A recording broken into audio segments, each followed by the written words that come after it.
Yes. Oh, thanks. I'm microphone shy. I'm sticking that right in your face. Yes. Sorry about that. Okay, you have my consent. We appreciate that. I appreciate that. Hi, everybody. Hi.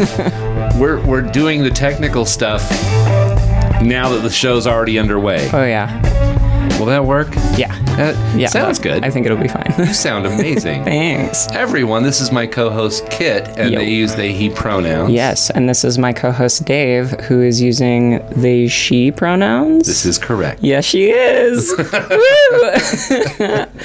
I was just telling Dave, I love when people update their pronoun sets. It makes me so happy. It's weird how it happened. I was at the January meeting of PFLAG yesterday, and when everybody was going around the table introducing name and pronouns, something happened, and they, she popped out of my mouth. Hell yeah. Like, okay. Hell Sure. yeah. Sure. I love it. I love it. There you go. So there's your big update for the day, listeners. So Dave, there's something sitting out in front of your house right now. There is. That also happened during the PFLAG meeting last night. Mm-hmm. Sarah Jo, the president of PFLAG, has long promised me this beautiful trailer. That's why the traveling trans trailer that I've been working on is a trailer.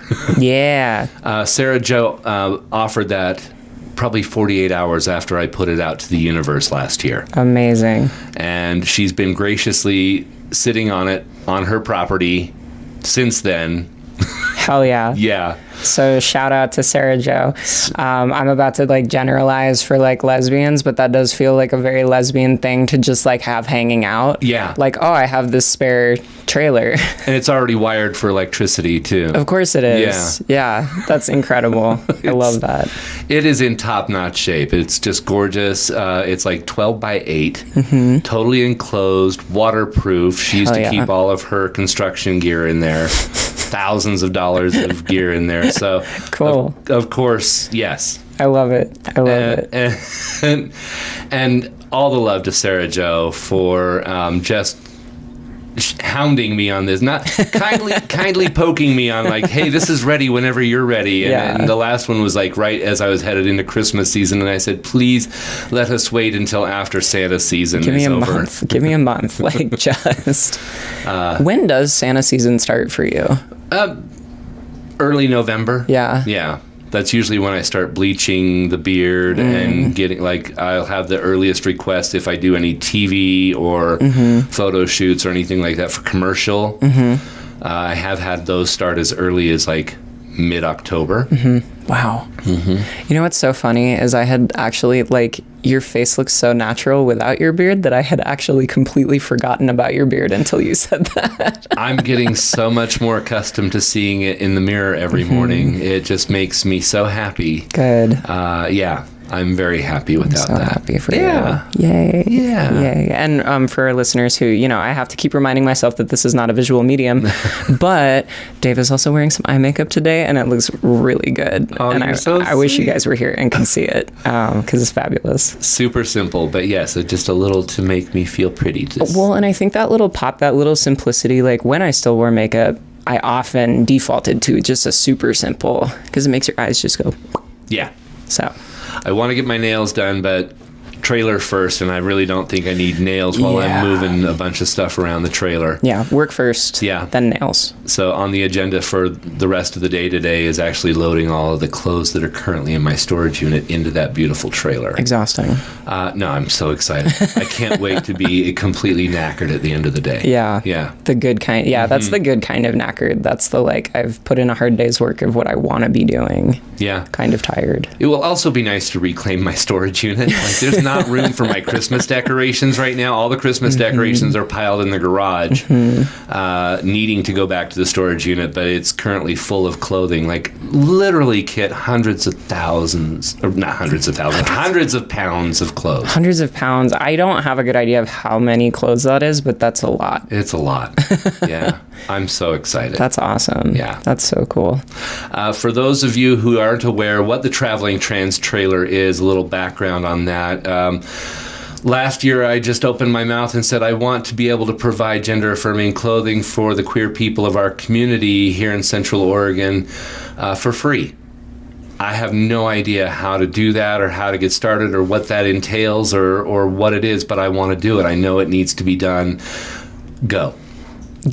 And literally in 48 hours, I had the trailer. Mm-hmm. And promises for clothing and clothing and clothing. It keeps coming in the mail. Mm-hmm. John over at Somewhere That's Green fielded all of my donations for the holiday season. I need to reach back out to the Pretty Pussycat. They have also promised to work with me on that. And now, of course, PFLAG wants to do whatever they can to promote it. That's awesome. I'm just so excited. Yeah. We're just so much closer to the first pop-up shop. Yes. Yeah. Yeah, it's like real now. Real. Real. That's awesome. Yeah. So that's been my little pet project. I was just trying to get through the end of the year last year, and now this thing's going full steam. Hell yeah. Yay! Hell yeah. So keep an eye out for that and for updates on that. That's going to be so cool. Yeah. And you were mentioning last time, I think that the big thing that you would need now are like people to help with the pop-ups, like people to help with sort of that organization and helping people like find clothing and stuff like that. Yeah, so. And I want to kind of match people with people as well. We want to make sure that all body types are comfortable being consulted on clothing for their body types. And there's so much that I can do, and there's so much that others can do. So I think that's important. By the way, just a little shout out to Tomboy X. I'm coming at you. I'm coming for you. I want binders. And I know you got them, and I know how to get them from you as a tax write-off now. Hell yeah. Yeah. So let's talk, Tomboy X. Yeah, and speaking of binders, just for all of our binder-wearing listeners out there, use some caution if you're looking at purchasing binders right now. I know that GC2B is going through some quality issues with their binders, and there have been a lot of questions lately about the safety of their binders, so just be super aware. They've been the big name in binding for a long time, and this is the second time this has come up, so just exercise some caution if you're shopping for a new binder, or if you're stuck in a GC2B and you feel like it's not fitting right and you are experiencing pain after limited wear, like let's maybe try to get you into another binder. Yeah Cool. Yeah, that came up the other day and I went, ooh. Oh, yeah, no, that's not good. No, I have one. It doesn't work very well. No. But it's at least it's not too tight. Like, it's not hurting me. It just doesn't work. One of the favorable things that I've heard about the Tomboy X binders is not necessarily their binding strength necessarily, but the fact that they are very discreet for our youth who may not necessarily want something that appears to be a binder. Yes. They look an awful lot like a sports bra. Yeah, I have one from, I feel like it's Body Works, but I would have to actually look, but it just looks like a black tank top. That's all it looks like. Yeah. So, discreetness is very important for a lot of us. Yeah. So that's important. Also, they make soft tuck underwear too. So I want some of that in the traveling trans trailer as well. Absolutely. Sometimes just a lovely pencil skirt needs a lovely soft tuck to it. Absolutely. You don't have to go all out with duct tape, but side note, don't use duct tape. Don't use duct tape. Don't fucking ever use duct tape. I don't want to ever hear about that. No, don't use duct tape. For those of you who are binding, do not use Ace Wrap. I'm sure we've all heard it, but safety first. Yeah. Because if you suffer a binding injury or a tucking injury early on, it's really hard for you to continue to bind or tuck, and sometimes it's impossible. So don't get overzealous. Don't get DIY with it unless you have done your research and know what you're doing. Please be careful. Yeah. Those drag queens who are telling you to use duct tape, it's safe. Don't know what they're talking about. No, don't put tape on your skin, unless it's medical tape and you don't have an adhesives allergy. Just don't put tape on your skin. It's a good rule of thumb. Wow, I didn't know we were going to go there today. Safety first. Safety first. That. Unless you're at Burning Man, then it's safety third. But well, at least have a safety word. Yes. Safe words always. All right. Little catch up. How you doing, Little kid? catch up. I'm doing really well. I've had a couple of life changes in the last week. I'm a little more sedate than usual because for the first time in a long time, I tried a medication that did not work for me. So our listeners know by now I am ADHD. I wasn't diagnosed until pretty late. I was diagnosed at 27. Yeah. Got on Adderall. Worked pretty well. There are some side effects I would rather not have, but it was definitely a game changer for me. And then recently, we tried to switch me to Vyvanse, which is kind of one of the big, people love, a lot of people really love Vyvanse. It's the most recent ADHD medication. It's a little less methy. Supposedly, for some people. Yeah. Which, I'm fortunate in that Adderall doesn't make me twitchy. It doesn't make me anxious. I don't have any of that with Adderall. I used to grind my teeth, and it gave me horrible headaches from that. The Vyvanse has been giving me headaches. Wow. And making me paranoid. I haven't slept in 2 weeks. It's been a whole thing. Making my feet sweaty, which has been nasty. That's... And I did some research, and what it looks like is it's probably a dosage issue. I'm probably on too much, but there's been this whole insurance mix-up where I have a new insurance. They approved the Vyvanse because they thought it was an old they thought it was an old prescription, so they approved it without prior auth. And then they let me know after 7 days on it that they wouldn't give me prior auth for it, and they needed me to try Ritalin first. And I was like, okay, so I was going to have to do a month of Vyvanse and then switch to a month of Ritalin and see if that worked, and then switch back to Vyvanse. And so if I wanted to experiment with my Vyvanse dosage, I would have to go on Ritalin first and then mess with the dosage. And I'm not at a point in either my personal or professional life where I want to be bouncing around different medications right now. So I was like, can we just go back to Adderall? I'm so fed up. Oh, no. I was going to try to push through the month because they say, get through a month and the side effects do often lessen. And at this point, I'm like, no, I'm not going to do that. So I've been very, very fortunate in that for most things, the first medication I've tried for something has at least worked, and then has enabled me to change the dosage or switch to something more effective. But I've never had a medication that right off the bat, I was like, wow, I hate this, actually. Oh, wow. Yeah. Yeah. So I'm in the process of switching stimulants. I'm sorry you're having to go through the brain chemical hoedown. It's been wild. Yeah. This has been wild. And it's fine. We know Adderall works well enough. Yeah. So I'm going to try that. And then maybe by next slow season, I'll be ready to trial the Ritalin and try Vyvanse again. But yeah, in the meantime, it's Adderall all day, baby. The one that oddly worked for me, I was a part of a clinical study at the University of Utah back in the late 1990s. Oh, wow. For Wellbutrin to treat ADHD. And I could tell right away that I was not part of the control group. I was part of the group who was met, because it worked. It worked really well, and it worked so well, in fact, that after I was done with the clinical trial, I asked my doctor to prescribe it. And fortunately, he did. Good. And I was on that for years. But like most things, when you're on them for years, they tend to fade in their efficacy. Yeah. And I noticed that a lot with that. And if I took my dose much higher, I was at risk for seizures. That's what that medication does at high doses. So yay. Yeah, no, I chose not to do that. And then since then, I haven't been on pharmaceuticals for quite some time. Yeah. Until recently. Yeah. Yeah. There was a reason that we're recording today instead of yesterday. Yeah. Yep. Yes, there is. I got a picture yesterday. It was lovely. I had such cool Terminator sunglasses. Yeah, it was actually a very cool picture. But yeah, I was like, hey, are we still recording today? And then Dave said. I said, this is me in the dentist chair right now. My face was so numb. I had actually just got done with the dentist, so that was from earlier. But yeah, I had the weekend is a really shitty time to have a tooth abscess on you. Ouch. Yeah. Ouch. And not have a previous dentist of record to whom you can turn for an emergency, because they all want to be like, if you're a patient of record, then we'll take your emergency call, but otherwise, otherwise you're fucked. Yeah.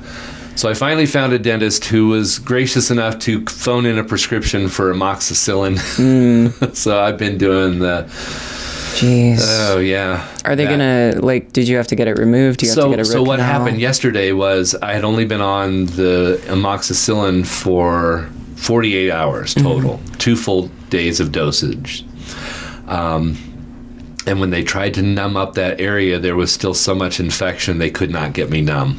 I kept feeling everything that they were poking around doing. So we just got me numb. Yeah. And then said we'll do it in about a week once the antibiotics have had a chance to take the swelling down.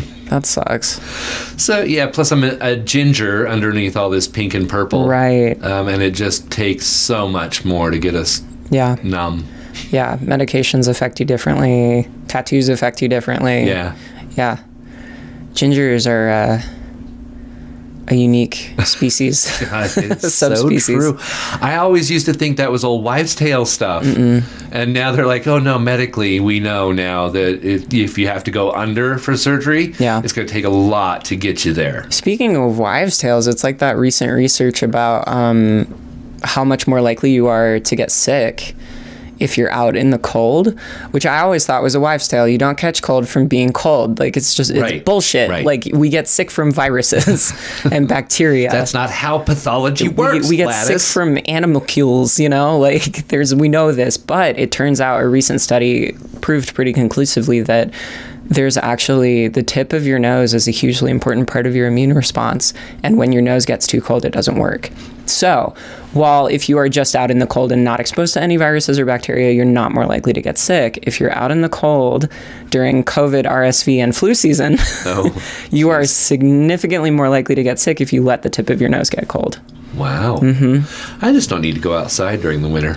Right. No. That's my excuse now. Just I have a inside. medical reason. I'm going to get a doctor's note. Perfect. Yeah. Davy cannot go outside. She needs to stay in where it's warm. People would be like, is this fake? Is this a real doctor's note? This is medical science. Davy, not allowed to go outside. Science, Gladys. Science. Don't argue Gladys. with me. That's funny. Yeah, so bundle up. Wear your scarves. Get those cute scarves out of your closet. Right, wrap them around your face. Nobody needs to see your beautiful punum. face. Yeah. Punum. I haven't said that in a while. It feels like a Tweety Bird word. It's Yiddish. well, maybe Tweety Bird is Jewish. I mean, I don't know his life. I don't know. My lovely friend and yours, Nancy, taught me punum when we were cooking together at the bed and breakfast. That's funny. Yeah, it's actually it means a cute face. A cute face. Yeah. That's cute. Yeah. More life update. Hi, Mom. So my mom recently went through kind of a time, and a little bit of a trigger warning here. She did have to have her ancient cat euthanized, who has been around since I was like 16, 15. Oh, I'm so sorry. Yeah. So he was an old guy, and it was just time. But I went with her to the appointment, and she was introducing me to people at her vet clinic as her son, which is the first time in my presence, at least, that my mom has described me as her son, rather than, this is my child, this is my kid. Like, so that was a little spark of like, oh, wow, in the middle of this really terrible situation. So, yeah. We stand as a mom. Yes. Oh. Yeah. I love that. Yeah. So hi, Mom. Sorry, I'm talking about you on the podcast again. But yeah, I just wanted to just share that, and to share, it's been a long journey for my mom and I, and for our kind of like shifting and changing relationship. And I don't think it'll ever stop being a journey for either of us, because, human experience. Right. Well, your experience hasn't come to an end, I would hope. Yeah. No, I'm still figuring out my shit. It will always be a journey. And there's one more update. So again, not a visual medium. No. Okay, so what I'm looking at right now at first is Kit's beautiful nails. He's got the most amazing set of, we talked about this last time, but right above the nails, on the knuckles, we have Lost Boy and a dagger. And a little tiny dagger. Yeah. So I had my old mentor, Andy Beswick, tattoo my knuckles and they're on still Monday. covered in cellophane. Yeah, so originally we just put gloves over it, and then I got home and like I have a nasty naked monkey cat who likes to rub himself all over my knuckles, and I have a dog who likes to lick my hands when I'm not looking. So you're not gonna wear... So this is Saniderm. This is a sticky adhesive barrier that we put over fresh tattoos, and I'm actually gonna change them tonight so that I have fresh ones for work tomorrow. So, yeah. That's awesome. Yeah. I love it. Now I really have to be a tattoo artist forever. Yeah, you really do. Because now, nobody else should employ you with those kind of tattoos on your knuckles. Exactly. You darn hippie. Yeah, I was like, well, guess I can't ever go back to the fire department now. Y'all. So. Yeah, I still am not allowed to at, what was it? Market of Choice that would not hire me because of the purple hair. Such an unusual store, right? What the fuck? You would have thought that store. Y'all sell granola. Like, y'all started in the Pacific Northwest. You know that, right? Yeah, like, what are you doing? Y'all sell granola and tofu, like, and henna. Doesn't matter front facing or even back of house. You cannot have the multicolored hair. That's fucking ridiculous. Yeah. That's ridiculous. Now, of course, I'm going off of what this is maybe 2 years ago now. Okay. Well, Mock, I hope you've gotten your shit together. Because that's not cool. No. That's just baffling to me. Like, when I was working at a hospital, I had been working there for a while, and then the powers that be handed down a new no tattoos policy, no visible tattoos. And I went to my manager and I was like, I will quit. Like, right. We work in the trauma bays, which are 1,000,000 degrees. I don't want to wear long sleeves under my scrubs. I will quit. And I also had some facial piercings at the time. I think I had a nose ring, and I always had my septum ring flipped up, but I still had a nose stud. Yeah. And they no piercings was part of it. And I was like, I will quit. Like, I will quit. I will quit. And they ended up making an exception for me because I was technically an independent contractor. So they couldn't like actually tell me what to do. Yeah. Mm-hmm. But also meant I didn't have health insurance. But anyway, I know that they ended up getting sued about it later, like over not allowing people that even didn't have patient contact to have tattoos. And so I think they ended up lifting the policy. But man, like, catch up. Yeah. Catch up. It literally doesn't matter. Nobody cares. Like, I have teal hair, and I'm always getting stopped by women in their 70s going, oh my gosh, I wish I had the courage to do that, and stuff like that. Like, nobody cares. It's like, you can do it. Yeah. People like it. Like, people respond to it. They think it's cute. They think it's fun. Like, managers who think, and it's always like super out of touch, like upper echelon folks in like much upper management, right? But they always think it's going to affect patient contact. It's going to affect, like client or customer contact. And it doesn't. People either like it or they keep their thoughts to themselves, period. Yeah. So that's truly been my experience. And this is in fairly conservative Central Oregon. Right. Yeah. Like, nobody cares. No. So stop making policies that stifle your employees. It took Starbucks, 30 years to let their baristas start to have visible... I don't know how long Starbucks has been open, but, like, they only just a couple years ago allowed their employees to have visible tattoos. Wow. Like, are you kidding me? I believe there's a popular tire chain in town that still does not allow their employees to have beards. I had forgotten about that. Stop it. Nobody cares. Nobody cares. Stop it. Let your employees express themselves. Good Lord. Yeah. It only does positive things for morale. Like, just stop it. Stop worrying so much about what other people are going to think about your employees and how they look. Like, stop. It's really, they want to be treated fairly and with respect when they come into your business. That's all. Exactly. That's it. Like, I promise no one is going to walk in to get their tires changed and go, oh, that young man has a beard. I'm so offended. Like, chill. Have you ever been disrespected by any of the Spirit Halloween staff with colored hair and visible tattoos? Absolutely not. They are the sweetest, most down-to-earth people in the world. Yeah. Yeah. Yeah. It's like, it's going to be okay. Just let them do it. It's going to be fine. And like, yeah, it's crazy to me, this culture of like respectability. Yeah. That like somehow if you wear a suit and you're clean cut, you're less likely to be incompetent at your job, which has actually been the opposite of my experience. So yeah, let your employees dye their hair. I've had the comments from many people, young and old, both in person and online, going, I wish I could be as true to myself as you are. And it baffles my brain until I think back to my traumas. Like I have to really kind of apply my past traumas, like religious, etc., patriarchy, because I just like the only, like if you just stop caring about what other people think, you're allowed to be yourself. Yes. So it's been that easy for me. I've just stopped giving a fuck about what other people may or may not think. Nobody has time for that. No, it's like people who, and this has been a struggle for me. You sign up for a new gym and you spend all your time worrying about other people and what other people think about what you're doing. Right. And with the exception of a very limited number of assholes, nobody gives a shit what you're doing. No. Nobody's looking at how much weight you're lifting. No. Nobody's looking at how fast you're going on the treadmill.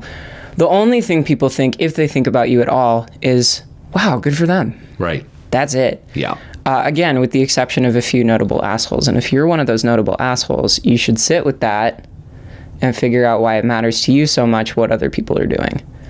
You know, like that's a them problem. When people are hyper-focused on what you're doing, that's a them problem, not a you problem. What are you really at the gym for? Right. Are you there for you? Right. Yeah. So, yeah, nobody cares what you're doing. Nobody gives a shit. And that, if you can internalize that, that is the most liberating concept. Nobody cares. Speaking of which, can I just give a shout out to Katie Porter for just a moment? We love us a Katie Porter. Did you happen to see the photo of Katie Porter with the book? Yes, with the book. Yes. That is a good book, if I could recommend. Katie Porter, in case you missed the photograph, Katie was sitting there during the 14th, 15th, 16th, 18th time that we had to vote on the Speaker of the House. We won't get into that much more because it's, I don't want to be nauseated the rest of the podcast. But Katie Porter was photographed just sitting there on the Democrat side reading the book, The Subtle Art of Not Giving a Fuck. I've read that book twice. It's really good.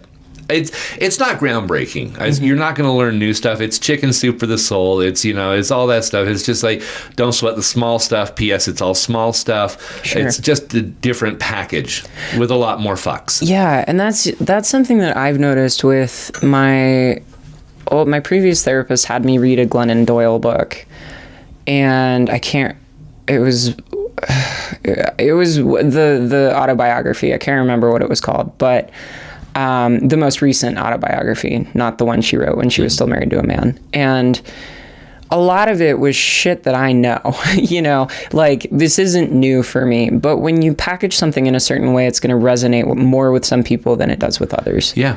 And so the more of those books that you can encounter, the more you'll internalize that message maybe. Yeah. And you'll hit one that like really resonates with you. It was a fun way to hear that message that we've been hearing for a long time about stop worrying about so much stuff all the time. You just take care of yourself, and it's just basically saying you have a finite amount of fucks to give, and you need to dole those out in small portions because you can't give a fuck about everything. It's so true. Yeah. It's so true. And yeah, that's how we end up with burnout, right? Yeah. We care too much about too many things, and we do too much, and then we burn out, and we get compassion fatigue or what have you. And then we're going, God, I'm a terrible person because I'm so burned out about all this stuff. Like, Right. you got to protect your peace. You got to protect yourself. Yeah. So if you have a few hours of audio book listening time, the author reads the book and he does a great job of it, and it's fun to read, and it's just a nice message to hear that you're worth saving your fucks for. Speaking of books, Yeah. I've been reading a series called the Wayward Children series by Seanan McGuire. It's spelled Seanan, Seanan. And it's a fantasy series. It's a very queer-forward fantasy series. And they're all novellas, so they're extremely short. They Love each it. take me like 2 hours to read. The audiobooks are only like 4.5 hours long. They're great. And it's a series about like what happens when Dorothy comes home. What happens when Alice comes back Oh, home. interesting. So it's a home for wayward children who have gone through the looking glass, who have fallen through these doors, who have spent years in some cases saving Narnia, saving these worlds, and then they get thrown back through the portal for whatever reason. They broke the rules, they got too old, whatever it is, and they have to adjust again. Welcome to regular world. Exactly. Yeah. And it's extremely queer forward. The protagonist of the first book is asexual. There is a trans male character who is sort of like the assistant to the head of the school. There are lesbians. It's so broad. It's so broad, and each book has a different marginalized protagonist. And they're fun. They're easy to read. They really connected with me. I really like this particular style of writing. It reminds me a lot of Charles DeLint, who also likes the series. And yeah, I recommend them. They're super fun and interesting, and it's really nice to see that kind of representation in fantasy. Love it. Yeah. Speaking of books, I have a list Yes. of books that I will intend to, but probably not read this year. Okay. We won't talk about the ones that are still on the list from last year. Oh. Nope. But I was running. I realized I was building up way too many Audible credits and needed to go through some of them. So we have been shopping for this year's books, and one of the top of the list is "The Light We Carry" by Michelle Obama. Totally loved her last book, so I can't wait to read this one. Yeah. I Was Better Last Night by Harvey Fierstein. Oh my God. Yeah. I didn't know that was even a thing. I didn't either, but thank you, Audible recommendations. Cool. On that same kind of queer note, Love That Story by Jonathan Van Ness. And then I found one, I was not familiar with the author or the book, but I wanted to read it. It was another Audible recommendation, M2 What the F. So Samantha Allen was the author of that book, and apparently it's about her journey transitioning. Cool. Yeah. Cool. I thought I need a series. I haven't done nonfiction in a while. Wait, fiction. Sorry, I haven't done fiction I was in a going while. to say that's all nonfiction. Yeah, I haven't done fiction in a while. Here. We're going to take a break in a minute. I haven't done fiction in a while, and so I picked a series that starts with Mythos by Stephen Fry. Oh, cool. Yeah, Cool. I adore Stephen Fry. I've not read him, so I'm kind of anxious to read Stephen Fry. And then one more, Norse Mythology by Neil Gaiman. Yes. So Yes. The one thing about Neil Gaiman's audiobooks, in my experience, is I love Neil. I've met Neil. I think Neil is an incredible person and an incredible writer. Lovely human. But Neil speaks so deliberately that I have found that when I'm listening to his audiobooks, he's one of the only authors that I speed up to like 2.0 speed. Oh, okay. I was going to say, because I listen usually at like 1.25 to 1.5. I usually do too. That's my comfort level. And it was still too slow for me. I had to like bump it up even further because he speaks so slowly. And so he like tastes every word that he says, which is amazing and very engaging. But after a few chapters of that, I was like, okay. And then Frey did what? Like, yeah. So there is one more. Speaking of slow talkers. It's a lovely British accent. But it's 15 hours and 39 minutes of a slow talker. Good God. Spare by Prince Harry, the Duke of Sussex. Oh. That one just came out yesterday, I believe. Wow. Yeah, they've been doing a lot of talking. Oh, we know the interview with Anderson Cooper on 60 Minutes. He was on Colbert last night. They had a big fanfare, but it was not for him. It was for Tom Hanks. Because, right. Tom Hanks is royalty. Yeah, basically. Yeah. That's so funny. But yeah, I'm kind of curious, but I started the audio because I just wanted to hear if him reading his book, and he reads very slowly and deliberately. So those are my books that I might read this year, but maybe I won't. I like it. Keep us posted. Okay. Yeah. Well, and we'll be back.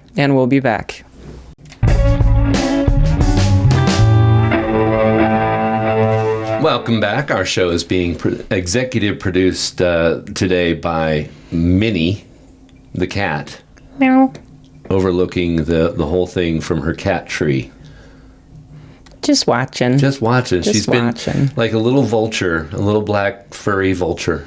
And she didn't scream at me when I came in today. That was nice of her, wasn't it? That was nice. Yeah. Sometimes she demands attention, and sometimes she allows you just to observe. Yeah. This time she very suspiciously watched as I put things on what I'm sure she thinks is her table. It's her house. Yes. Yeah. So she watched every single individual thing that I set down, and then she stared at them. She's like, I don't know if I trust him. Yeah. It's okay. She's got the sleepy eyes. But they look very distrusting, don't they? They do. They really do. Yeah, they really do. Believe me, that's sleepy. That's not, I hate you. Narrowed eyes. So my dog, I have a dog. She's, I think, about 2 years old now. And she's a German Shepherd Collie mix. So she's extremely smart and also incredibly goofy in every way. And we feed our cat they're like dried minnows. They're like freeze-dried minnows. And he loves them. And every once in a while, I'll give her one. And it's very hit or miss to whether she'll eat it or whether she'll spit it out. So the other day, I let her outside and I gave her one. And then when I looked out 30 seconds later, she had spit it out and was rolling on top of it. Just rubbing her entire like head and neck area on this dried out fish. And then she ate it. Oh. And then yesterday I gave her one with her dinner, and I walked outside this morning and she had spat it out on the concrete and left it there. So, yep. I love trying to figure out animals. It's an exercise in futility. It is. But it's fun to try to do sometimes. It is. Like, why are you like this? Yeah. And Minnie yelling at you for attention is one of those things. Sometimes she will just yell. Yeah. Sometimes she will also yell to let you know she's peeing.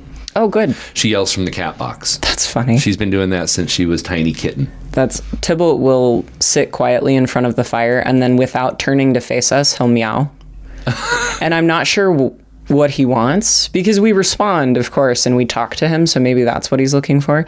But he's staring into the fire, and he meows.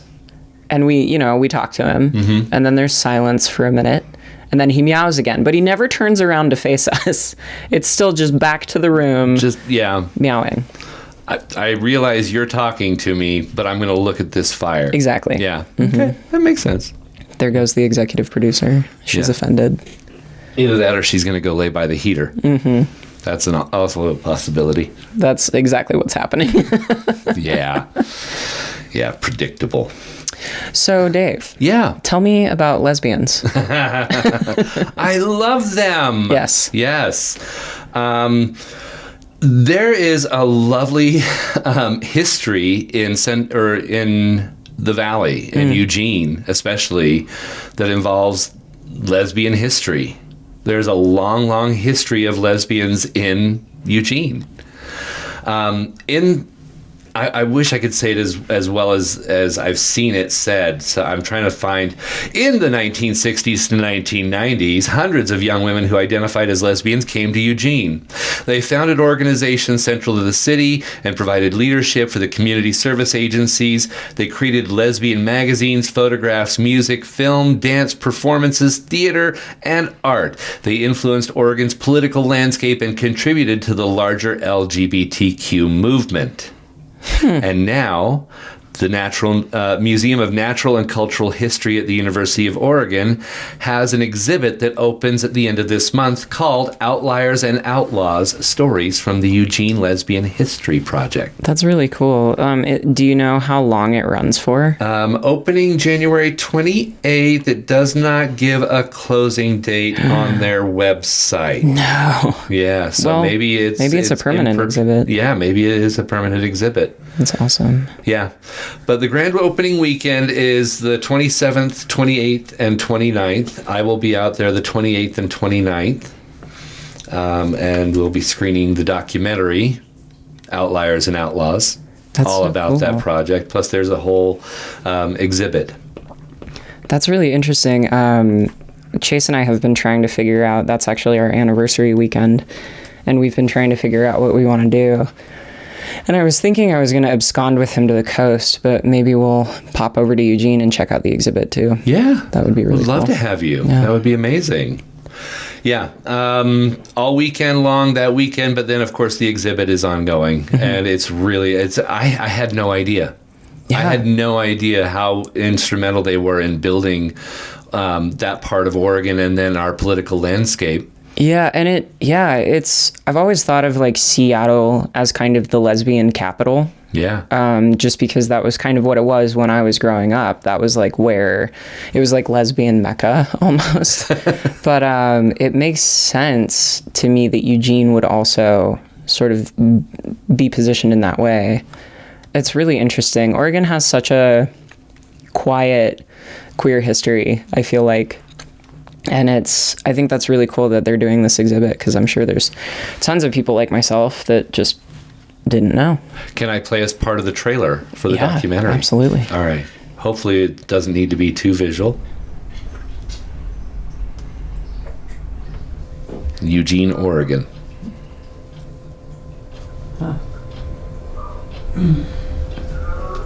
Oh, are we closing our eyes? I think so. Okay. He looks like he has his eyes closed. Okay.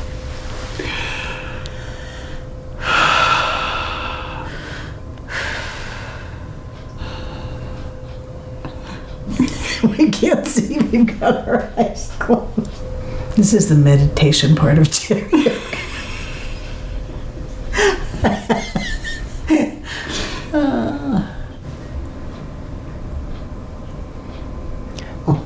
So we're watching what appears to be older lesbians viewing a meditation. A mindfulness video, maybe? Mindfulness video, yeah. Who are the seekers of the promised land. In the 1960s to 90s, Eugene, Oregon was known as the lesbian Mecca, drawing Lesbian hundreds. Mecca. Lots and lots of lesbians in Eugene. I quit my job and I moved to Oregon. I did what we call the Great Dyke Adventure. It was 1977. We bought a VW bus and then we just took off across the country. I lived with a couple of other lesbians. Just found a home among lesbians in Eugene. We ended up in Eugene because it seemed like a good place to be for a lesbian because there were so many things happening. And so we got to create our own little world.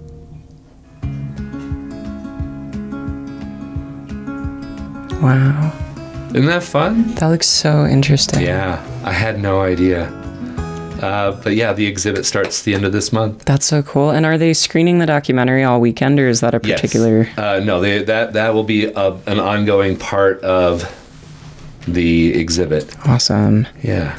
Yeah, I'll talk to my partner and see kind of what we want to do with that. The website is outliersoutlaws.uoregon.edu if you're interested. Awesome. Thanks, Dave. Yeah, I'm very excited about it, and I'm really grateful to University of Oregon for reaching out. Absolutely. So I will be there along with @CoupleOfGoofs. If you follow @CoupleOfGoofs on TikTok. Awesome. You'll never guess, but those two Are a couple of goofs. goofs. Good. Good. So it's not false advertisement. It then. is not. It is not. They live up to their username. Good. Yeah. Good. Good for them. No, I'm very excited. So Awesome. lovely plug for University of Oregon and the Museum of that is a long name. The Museum of Natural and Cultural History. Yeah, that one. Yeah, that one. There's a lot of university or museums on that campus. On that campus. Yeah. Gotta specify. I got to present some research at U of O a couple years ago, and it was queer-centric research, and it was just such a cool experience. I really like U of O. Last time I was at U of O, I was there with your mother. Oh, yep. Lillian and I went and saw Avenue Q there. Yeah, that's been a while. That was pre-pandemic. Yeah, that's been a long time. Yeah. Did you guys also see Book of Mormon together? Was that? Did she go with us that weekend? Possibly. I think she did. Yeah, there was a whole group of us. Yeah. Weirdos from Central Oregon. Recovered Mormons. Yeah. When I scream laughed at the part where the elders get undressed down to their garments, everybody knew where the ex-Mormon missionary was. Yep. In the crowd. They were like, that's them. That's up there. them. Oh, I heard it. Yeah. Yeah. That's so funny. That was a great show. I like that one. Speaking of great shows, seen anything good lately? So my partner's latest special interest has been Star Trek, which I grew up watching, and he did not. And so we just finished Lower Decks, which is their latest animated series. I love Lower Decks. So we just caught up with that, and then we started watching Next Gen. Okay. And I hadn't realized, because I was too young when the first season, I wasn't even born when the first season came out. So I watched like the later years and reruns, but I had I had never watched the first season. It's something, isn't it? They're struggling. Yeah, and they are. It's very much like the 9th Doctor's season of Doctor Who, where they just weren't sure what kind of a show they wanted to be yet. Yeah. So like where, the 9th Doctor season is all like poop and fart jokes. The first few episodes of Star Trek Next Gen are very like sort of tacitly racist, and it's very clear that they're trying to be like the original series 2.0, and it's not working. Yeah, down to the cringy uniforms. Oof. Well, see, I like the first season uniforms a lot, and something I noticed actually is that there are a few characters in the background who are sort of more masculine in appearance, but are wearing the dress. Yes, I do remember that now that you've said that. Yes. A lot of female characters, a lot of women characters are wearing the pants. Yeah. Which I love that implication there, which is that regardless of gender or presentation, you can choose which uniform you want to wear. Yeah. And remember, folks, this was 1987. Mm-hmm. Yeah, and apparently, I guess they kind of did away with that around season 2 or 3. Yeah, but it was really nice to see. Yeah, and that's super cool. Yeah. To see that. And so, it's a little rough. And then I've been having the original series on in the background while I'm drawing like tattoo flash and stuff. And so that's been kind of fun. I haven't revisited the original series in many years. That would be fun. They're super fun, and I watch them. I watch it like once in a while, sort of every 4 or 5 years. I'll throw the original series back on and just kind of. The movie I tend to return to over and over again, though. Wrath of Khan. Yes. Yeah. It is ridiculous and campy now, but by today's standards, but it is so epically Star Trekian and just so very Kirk. Yes. And that, I think that core of like sort of humanity that populates Star Trek as a whole is really apparent in that movie. So yeah, we've just been watching a lot of Star Trek, which I don't do well with series. I can't hang on through series. I get distracted and forget about it. And I still haven't finished Gilmore Girls. Yeah, I got to like 4.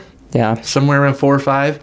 I don't know. That's exactly what I do. And I was like, yeah. Yeah, I usually don't even. I'll get through like the first season. Yeah. And then I just totally peter out. I've done that with Doctor Who. I did Tennant and Matt Smith's Doctors, and then I was like uninterested again for a while. Yeah. And that's not to say they have become poorly produced episodes. No. I just kind of faded onto other things. There's a lot of stuff to watch out there. Yeah, and it's hard for neurodivergent folks as well because, you know, I think it's you either get really into it and hyper focused on it, or it just doesn't hold your interest. And for me, there's not a lot of in between. It's like eating your favorite food until it's not your favorite food anymore. Exactly. Yeah, I'm doing that right now with bagels. Yeah.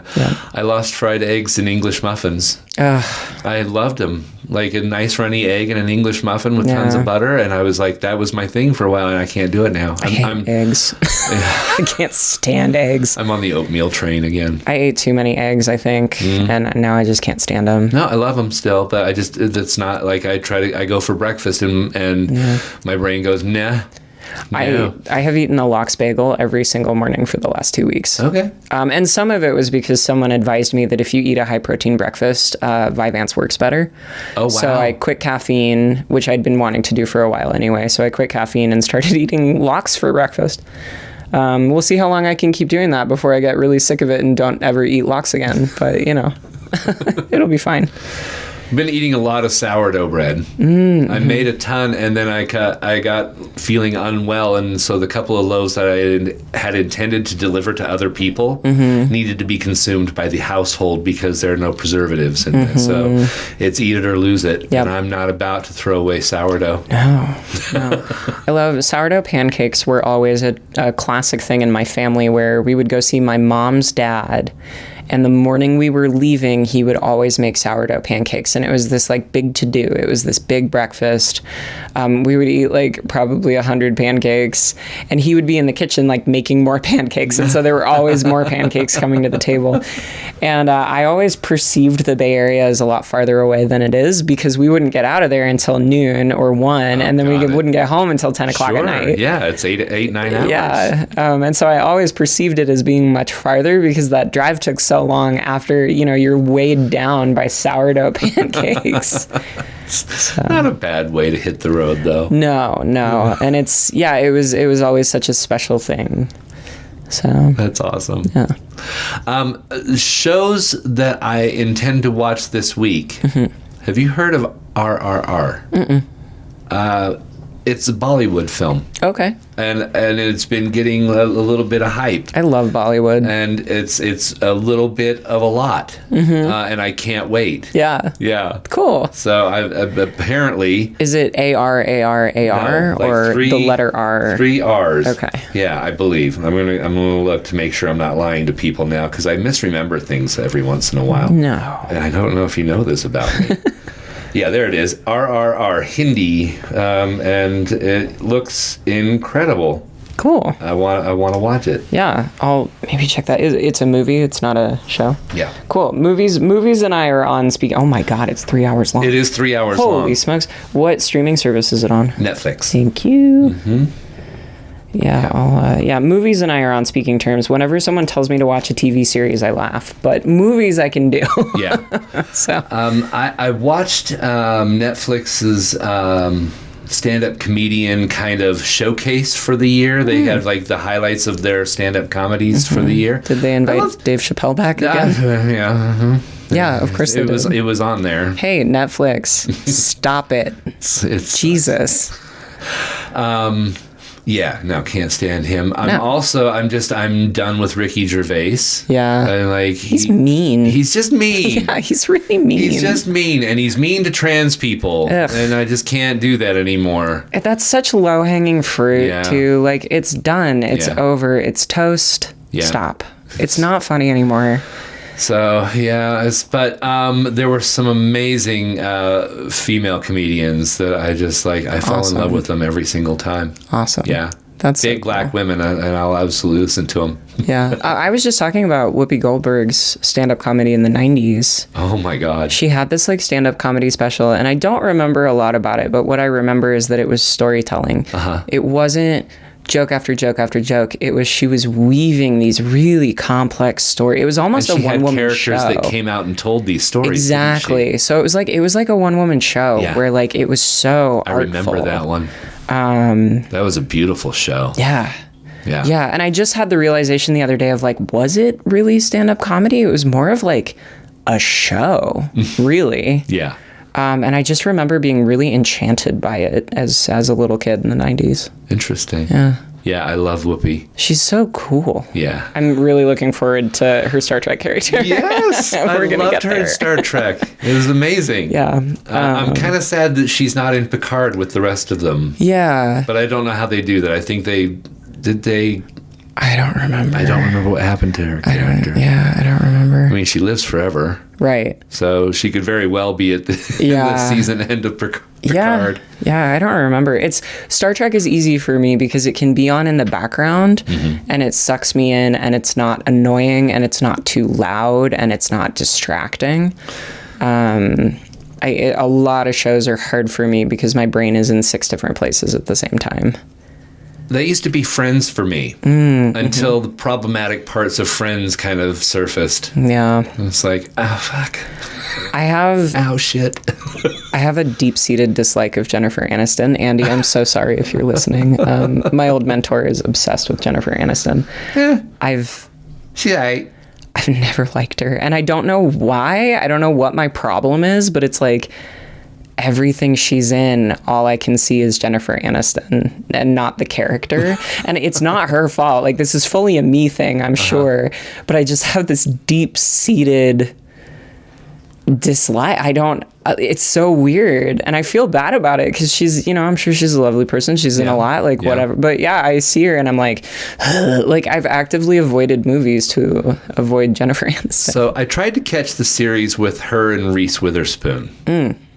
Whether they were like a networked morning show, like kind of like the Today Show, but it's it's the two of them, and Jennifer's the senior, bitch in charge or whatever. Sure. But all I could see when I was watching that show is like, well, that's just mean Rachel, right? That's just like mean conceited Rachel, like Daddy got his hands into her again after she and Ross finally broke up when he came out of the closet.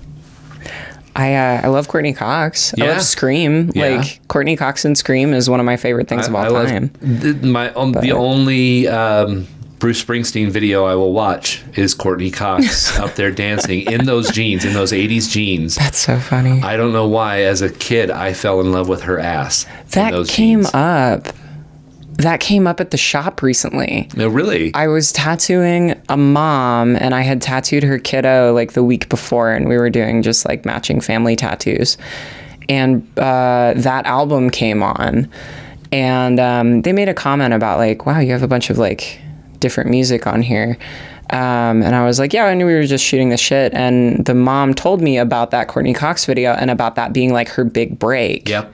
It was. And I was like, what a weird way to get your big break. Like, Bruce Springsteen pulls you up on stage at MTV. Like, so there was an episode of Friends where Ross and Rachel were going to get to be on Dick Clark's Rockin' Eve and do a routine. And it was a whole thing. But it was kind of loosely based on her getting her break. That's so funny. By being pulled up on stage by the boss.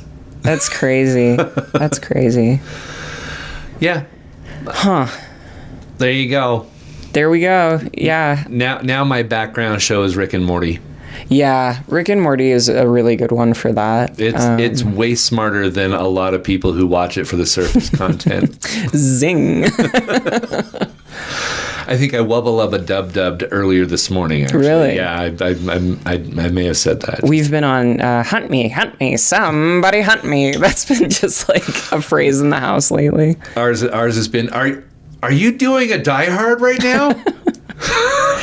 It's such an interesting show. There is one, I can't remember which season it is, but there's one season that's just really mean and I don't like watching it because I'm like, this is just mean. But I really liked the most recent season. Yeah. Quite a bit. Yeah. I kind of enjoy watching that one just for the chaos. Yeah. I love it. Chase has to pin me down. He's like, hey, we're watching an episode of Rick and Morty, and I'm like, fuck, okay. It's one of our house shows. The roomies and I will actually like, hey, everybody want to watch Rick and Morty? Cool, Yeah. cool. But we're also doing that with Jeopardy. Okay. Which has me concerned about the age of our household. Yeah. I don't think we're as cool as we used to be. We love Jeopardy. I mean, it's good. But my grandparents, Homer and Helen, H&H, Yeah. also known as G&G for Grandma and Grandpa, they had matching but not really matching recliners. You know, his and hers recliners. Yeah, I know those. And they would Archie watch... and Edith's chair. Exactly. Yeah. And now Chase and I have some. We call them Grandpa and Grandpa chairs. And every single night they would watch Jeopardy. If you called them at 7 o'clock, you could hear Jeopardy in the background. Oh, yeah. When family was visiting, it didn't matter. That was the routine. Every single night they would watch Jeopardy, and then they would watch Wheel of Fortune. Yeah. Every night. My parents. It was just always a thing. And then when they separated, they both continued to like be obsessed with the show individually. It's like you could go to either of their houses and they were Right. still watching. Like Dad watched it until the day he died. Wow. When I went back for Thanksgiving last year, Mom was having like sisters and I watched Jeopardy with her because there was a guy that was on a huge winning streak at the time. Funny. I think it's more fun with other people. Yeah. Like, I don't like watching it alone. No. But I love watching it with other people because then I get to show off how smart I am. So what I've started doing is every once in a while I'll watch Jeopardy on my YouTube TV account, and then be like, the roomies will be like, "Hey, want to watch Jeopardy?" And I'll be like, "Hell yeah!" And then I like get all smart on them. They're like, "Dave, you're on fire today." And you're like, yeah, totally. Yeah, so on fire. Do the roomies listen to the podcast? Yeah. Hi, guys. Hi. I'm not gonna do that funny. anymore. That's funny. After maybe tonight. This will be the last night. This publishes like later tonight, That's so they won't so listen to it for funny. a couple days. Oh my gosh. Wow. I like that. I like that we have separate YouTube TV accounts, and so it doesn't show played on Patrick's account. And Right. That's funny. so there you go. Is our television and media roundup for today. Yeah, absolutely. What's the gayest thing you've watched recently or seen recently?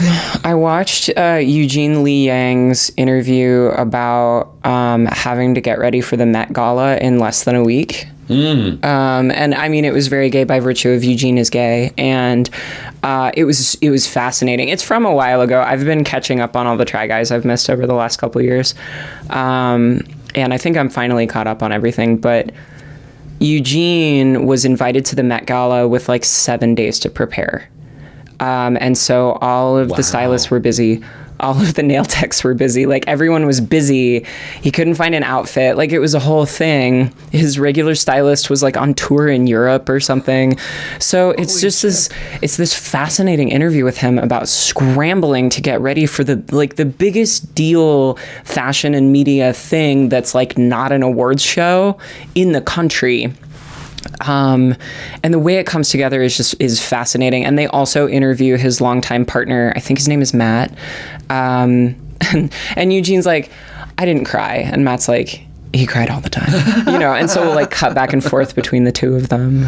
So that's probably the gayest thing I've watched recently. I'm trying to think what the gayest. I've watched a couple more episodes of We're Here. Because every time I feel like, just abusing my eyes and crying nonstop, I'll watch that. Yeah. I watched, there was a show on Netflix when I was going through the abscess tooth thing. I was just trying to find any distraction to watch anything. Yeah. I watched this Ancient Apocalypse, which I thought was going to be really cool, about like a civilization that may have occurred near the end of the Ice Age, like an advanced civilization. Back when we thought all of our ancestors were still hunter-gatherers, maybe there were a couple of like places on Earth where these advanced civilizations existed. And I'm like, I'm really interested in hearing this. And I watched the trailer and I'm like, oh yes, this gentleman has a British accent and wears a white shirt and walks around in the ancient areas and talks about things like very educatedly. So I started listening, and everything that he was saying was well, science will tell you this, but